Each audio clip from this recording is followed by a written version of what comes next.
Hi dears, എല്ലാവർക്കും life വ്ലോഗ്സിലേക്ക് സ്വാഗതം. ഇന്ന് ഞാൻ കരുതി ഒന്ന് മുടി വെട്ടാമെന്ന്. കുറേ നാളായി മുടി വെട്ടണമെന്ന് പറഞ്ഞിട്ടിരിക്കാൻ തുടങ്ങിയിട്ട്, പക്ഷേ ഇതുവരെ നടന്നിട്ടില്ല. എന്തെങ്കിലുമൊക്കെ കാര്യങ്ങളൊന്നും അങ്ങ് മുടങ്ങിപ്പോവും. അപ്പോൾ കരുതി എന്തായാലും ഒന്ന് മുടി വെട്ടാമെന്ന്. അപ്പോൾ എൻ്റെ മുടിയുടെ ഇപ്പോഴത്തെ അവസ്ഥ എന്താ, ഭയങ്കര പരിതാപകരമായ അവസ്ഥയാണ്. നീളം മാത്രമേ ഉള്ളൂ, ഒട്ടുമില്ല. താഴേക്ക് പോകുന്നതോറും ഒട്ടും ഉള്ളില്ല. അതങ്ങനെ ചകിരിനാര് പോലെയാണ് ഇരിക്കുന്നത്. ഒട്ടും ഉള്ളുമില്ല, നീളം മാത്രമേ ഉള്ളൂ. ആക്ച്വലി പ്രഗ്നൻ്റ് ആയ സമയം തൊട്ട് പിന്നെ പ്രഗ്നൻ്റ് ആയ സമയം നന്നായിട്ട് മുടി വളർന്നു. പക്ഷേ നന്നായിട്ട് മുടി വളർന്നു, നല്ല ഞെരുക്കത്തിൽ നല്ല നീളത്തിൽ മുടി വളർന്നിട്ടുണ്ടായിരുന്നു. പിന്നെ ഡെലിവറിക്ക് ശേഷമാണെങ്കിൽ പോലും ഒരു 4-5 മാസം നന്നായിട്ട് മുടി അതേപോലെ ഹെയർ ഗ്രോത്ത് നന്നായിട്ടുണ്ടായിരുന്നു. നല്ല ഞെരുക്കത്തിലും നല്ല നീളത്തിലും മുടി വളർന്നായിരുന്നു. പിന്നെ അറൗണ്ട് ഒരു 6 മന്തിനൊക്കെ ശേഷം, ആഫ്റ്റർ ഡെലിവറി ഒരു 6 മന്തിനൊക്കെ ശേഷം ആയപ്പോഴത്തേക്കും മുടി ഇങ്ങനെ നന്നായിട്ട് കൊഴിയാൻ തുടങ്ങി. ആദ്യമൊന്നും നമ്മൾ ശ്രദ്ധിച്ചില്ല, ഇങ്ങനെ പൊഴിയുന്നതാണല്ലോ, ചെറുതായിട്ടാണ് അങ്ങനെ പൊഴിഞ്ഞു തുടങ്ങിയത്. അപ്പോൾ ഞങ്ങൾ കരുതി അങ്ങനെയൊക്കെ ആയിരിക്കുമെന്ന് കരുതി. പിന്നെ വെച്ചാൽ ഞാൻ പറഞ്ഞില്ല, ഡെലിവറിക്ക് ശേഷം ഒരു 6 മാസം കഴിഞ്ഞതിന് ശേഷം നന്നായിട്ട് മുടി കൊഴിയാൻ തുടങ്ങിയെന്ന് വെച്ചാൽ ഒന്ന് ചീകുമ്പോഴും കുളിക്കുമ്പോഴും എന്ത് ചെയ്താലും എവിടെയും തറയിൽ എല്ലായിടത്തും മുടി ഭയങ്കരമായിട്ട് കൊഴിയായിരുന്നു. ഇതേപോലെയൊക്കെ മിക്കവാറും എല്ലാവർക്കും ആയിരിക്കും. പക്ഷേ ഞാൻ പറഞ്ഞില്ലേ, ഹെയർ ഫോളെന്ന് വെച്ചാൽ ഭയങ്കര ഹെയർ ഫോളായിരുന്നു. അപ്പോൾ ഇതിങ്ങനെ ഭയങ്കര കൂടി വന്നപ്പോഴത്തേക്കും ഞാൻ കരുതി ഒന്ന് ഡോക്ടറിനെ കാണിക്കാമെന്ന്. അങ്ങനെ ഞങ്ങൾ ഡോക്ടറിനെ കാണാൻ പോയപ്പോഴത്തേക്കും തൈറോയിഡും വൈറ്റമിൻ ഡി ഡെഫിഷ്യൻസിയൊക്കെ ടെസ്റ്റ് ചെയ്യാൻ പറഞ്ഞായിരുന്നു. അങ്ങനെ തൈറോയിഡൊക്കെ നോർമലായിരുന്നു, പക്ഷേ വൈറ്റമിൻ ഡി ഡെഫിഷ്യൻസി ഉണ്ടായിരുന്നു, മൈൽഡായിട്ടുണ്ടായിരുന്നു. അപ്പോഴത്തേക്കും 1 മാസത്തേക്കുള്ള മെഡിസിൻ എടുക്കാൻ പറഞ്ഞായിരുന്നു ഡോക്ടർ. 4 ടാബ്ലറ്റ് ആഴ്ചയിൽ 1 വെച്ചിട്ട് 4 ടാബ്ലറ്റ് അങ്ങനെ 1 മാസത്തേക്ക് കഴിക്കാൻ പറഞ്ഞായിരുന്നു. പിന്നെ ഒരു സിറം ഒക്കെ തന്നിട്ടുണ്ടായിരുന്നു. അങ്ങനെ ആ മരുന്നൊക്കെ ഓൾമോസ്റ്റ് 1 മന്ത് കഴിച്ചു, സിറമൊക്കെ യൂസ് ചെയ്ത് അത്രയും 1 മാസം വരെയൊക്കെ ഒരു കുഴപ്പമില്ലായിരുന്നു. ഒരു 2-3 മാസം വരെ പിന്നെയും കുഴപ്പമില്ലായിരുന്നു, ഹെയർ ഫോൾ ഒട്ടുമില്ലായിരുന്നു.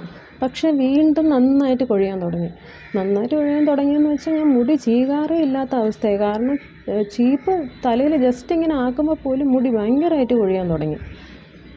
എന്താണെന്ന് അറിയണ്ട, ഞാൻ പിന്നീട് വൈറ്റമിൻ ഡി ഡെഫിഷ്യൻസി ടെസ്റ്റ് ചെയ്തില്ല.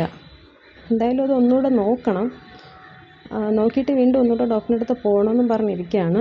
എന്തായാലും അതിന് മുന്നേ ഞാൻ കരുതി മുടി ഒന്ന് വെട്ടാമെന്ന്. കാരണം ഡെലിവറി കഴിഞ്ഞതിന് ശേഷം കുറേ നാളുകൊണ്ട് ഞാൻ വിചാരിക്കുന്നു മുടി ഒന്ന് വെട്ടണമെന്ന്. പക്ഷേ ഇതുവരെ നടന്നില്ല, ഞാൻ പറഞ്ഞില്ലേ. അപ്പോൾ ഇന്ന് എന്തായാലും ഫ്രീ ആണ്, അപ്പോൾ കരുതി മുടി ഒന്ന് വെട്ടിയിട്ട് വരാമായിരുന്നു. കാരണം ഇങ്ങനെ ഫുള്ള് നീളമുള്ളതിനേക്കാളും നല്ലത്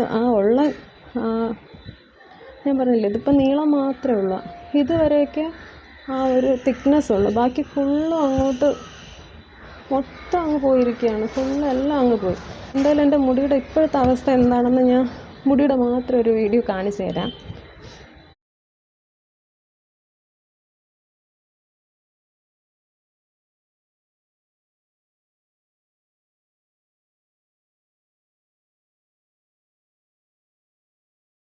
അപ്പോൾ എന്തായാലും മുടി ഒന്ന് വെട്ടിയിട്ട് വരാം. ഇവിടെ അടുത്ത് എവിടെയെങ്കിലുമുള്ള പാർലറിൽ തന്നെ ആയിരിക്കും പോണത്. എന്തായാലും അപ്പോൾ മുടി വെട്ടിക്കഴിഞ്ഞതിന് ശേഷം കാണാമേ.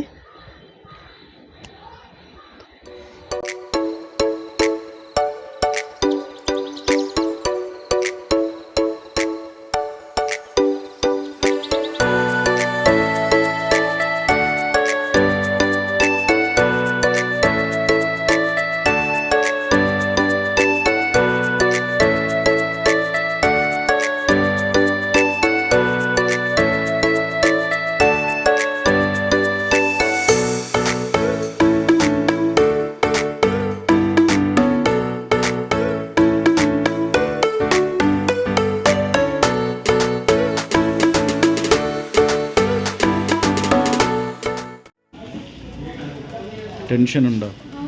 എന്തിന്? എന്നാ വെട്ടി വാങ്ങിക്കാം അവരെ. കുറയ്ക്കണം, അറിഞ്ഞൂടെ നോക്കാം. ഓ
ഞാൻ മുടിയൊക്കെ വെട്ടി ഞാൻ നല്ല ഷോർട്ടാക്കിയിട്ടുണ്ട്. ഇപ്പോൾ ആവശ്യത്തിനുള്ള തിക്നെസ്സൊക്കെ ഉണ്ട്. മറ്റേ ഞാൻ നേരത്തെ പറഞ്ഞ പോലെ ചുമ്മാ നീളമുള്ളതിനേക്കാളും നല്ലതല്ലേ ഇങ്ങനെ തിക്കായിട്ട് കിടക്കുന്നത്. ഞാനിങ്ങനെ കുറേ ആലോചിച്ചു കേട്ടോ, ഇങ്ങനെ മുടി ഷോർട്ടാക്കണോ എന്ന് കുറേ ഇങ്ങനെ ആലോചിച്ചു. പിന്നെ ഹസ്ബൻഡൂടെ പറഞ്ഞു, കുറേ നാളായിട്ട് ഇങ്ങനെ ലോങ് ഹെയർ ആയിട്ട് കിടക്കുകയല്ലേ, അപ്പം ഷോർട്ടാക്കിയാൽ ഭംഗിയായിരിക്കും. അപ്പോൾ ആളും കൂടെ പറഞ്ഞപ്പോൾ ഞാൻ കരുതി എന്തായാലും ഷോർട്ടാക്കാം. എങ്ങനെയുണ്ട് ഇപ്പം? പിന്നെ അത് മാത്രമല്ല, നമ്മൾ ഷോർട്ട് ഹെയർ ആകുമ്പോഴത്തേക്കും മുടി കെട്ടണ പാടുമില്ല. ഒരു ക്ലിപ്പ് എടുത്ത് വയ്ക്കുക, ഒരു ബണ്ണെടുത്ത് ഇട്ടാൽ പെട്ടെന്ന് സെറ്റാകും. മുടി എങ്ങനെ കെട്ടണമെന്നുള്ള ആ ഒരു ഇതുമില്ല. ജസ്റ്റ് അങ്ങ് അഴിച്ചിടുകയും ചെയ്യാം, പിന്നെ അല്ലെങ്കിൽ എന്തെങ്കിലും ഒരു ബണ്ണോ ക്ലിപ്പോ എന്തെങ്കിലുമൊക്കെ എടുത്ത് വെച്ച് ചെയ്യുകയും ചെയ്യാം.